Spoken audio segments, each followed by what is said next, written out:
राहुल गांधी के अमेरिकी दौरे पर अब भाजपा ने जमकर कांग्रेस को घेर लिया, जमकर राहुल गांधी को घेर लिया, सबूत पेश कर दिए, तस्वीरें दिखा दी।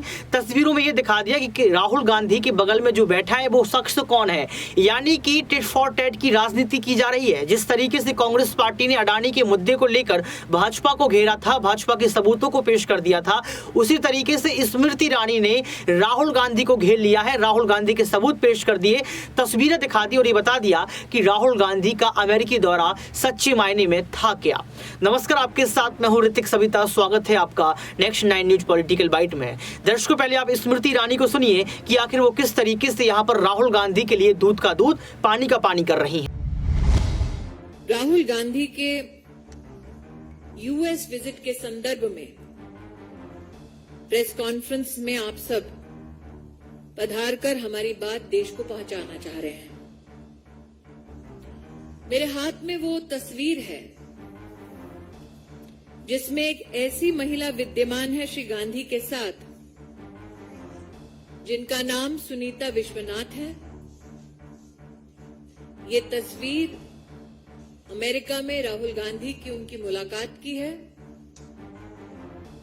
जॉर्ज सोरोस द्वारा फंडेड, सपोर्टेड फाइनेंशियली इस महिला से क्या गुफ्तगू कर रहे थे श्री गांधी, इसका खुलासा केवल श्री गांधी कर सकते हैं।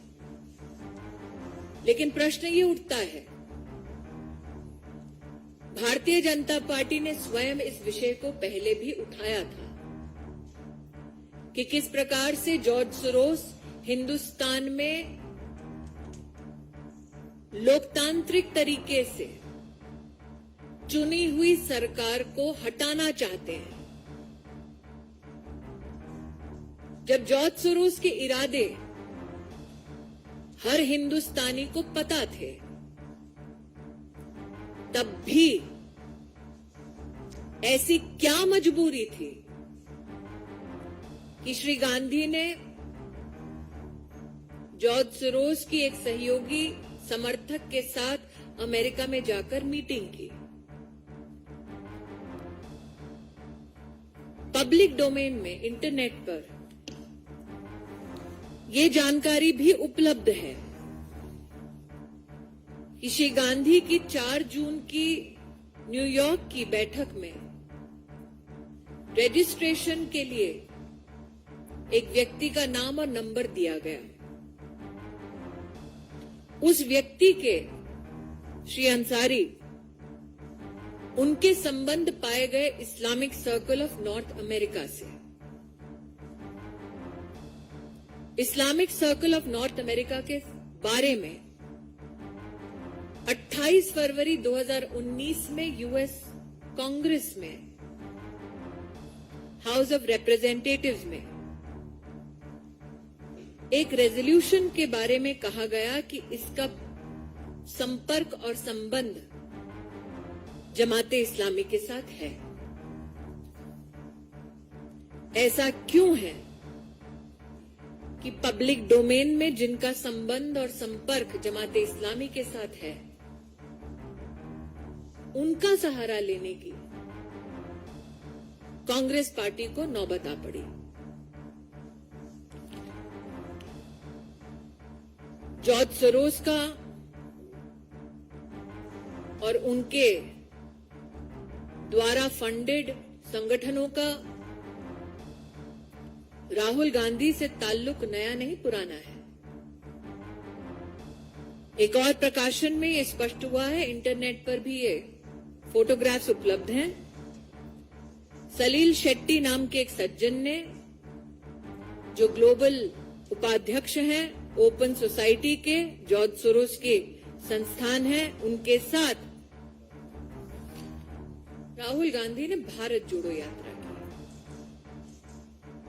तो जो जॉर्ज सोरोस डंके की चोट पे कह रहे हैं कि वो हिंदुस्तान की लोकतांत्रिक ढांचे का एक अभिन्न अंग, उसकी सरकार को गिराना चाहते हैं, ऐसे संगठन के साथ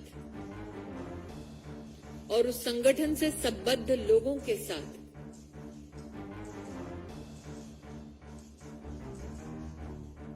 क्यों गांधी खानदान अपने रिश्तों को और भी मजबूत कर रहा है।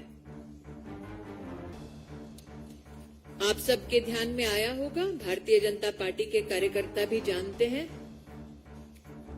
कि इस विषय को उठाने के लिए कांग्रेस पार्टी ने एक एफआईआर दर्ज की। एफआईआर का निश्चित रूप से पॉलिटिकल स्वरूप देश को समझ आता है।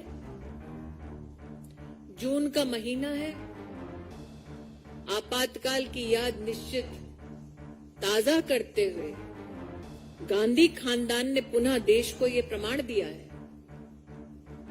चाहे राज्य में उनके पास सत्ता आ जाए, वो सच को दबाने के लिए किस हद तक जा सकते हैं।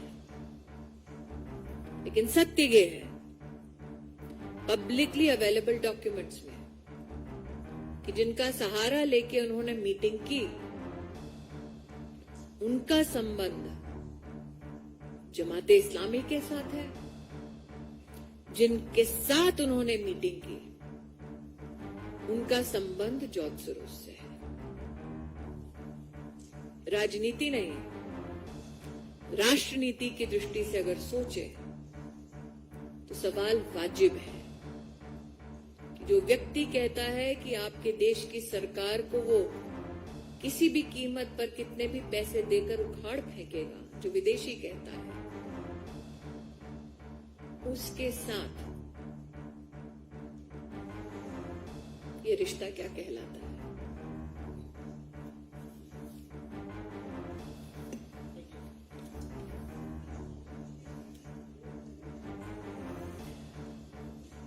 मैं दोबारा कह रही हूँ, आज की ये मेरी विषय से जुड़ा कोई अगर सवाल है तो मुझे बताएं, क्योंकि मैं दोबारा कह रही हूँ कि आपने आज तक किसी ऐसे गांधी खानदान के व्यक्ति को देखा जो जमाते इस्लामी द्वारा सपोर्टेड व्यक्तियों के माध्यम से अपनी मीटिंग करे?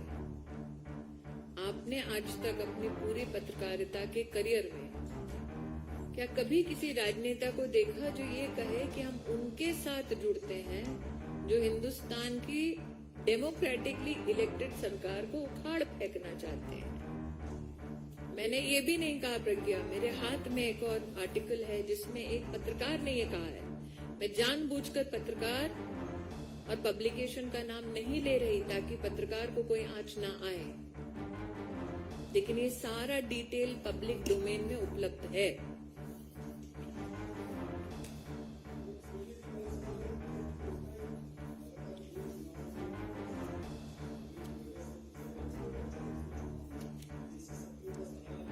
नीरज जी, चुनाव लड़ना, चुनाव हारना और जीतना लोकतांत्रिक प्रतिक्रिया का एक अभिन्न अंग है।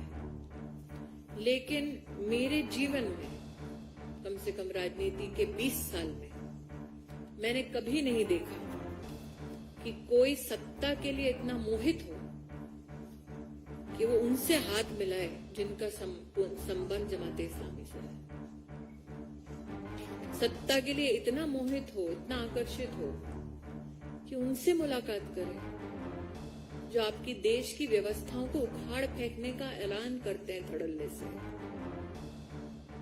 कोई भी राष्ट्रभक्त, और ये मैं इसलिए नहीं कह रही हूं क्योंकि मैं भाजपाई हूं, किसी भी हिंदुस्तानी से पूछ लीजिए, हम घर में अपने झगड़े सुलझा सकते हैं। बाहरी ताकतों से मिलकर क्या देश को संदेश देना चाह रहे थे?